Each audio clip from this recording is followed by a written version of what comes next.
everyone, welcome back to Sunday Live Chain. Thank you so much guys for tuning in. I'm here to update you of what's going to happen on Umkhokha from the 13th to the 17th of November 2023 on Monday.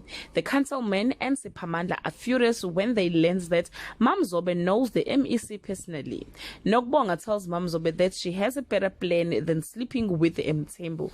Just as Ndoda is getting ready to go back to the army, he gets good news on Tuesday.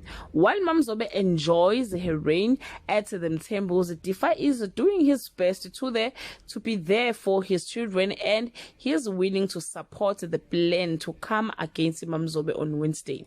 Mabusi meets with Nobuntu and Nokubonga to catch up on pregnancy stuff, but Nokubonga feels the pressure on Thursday.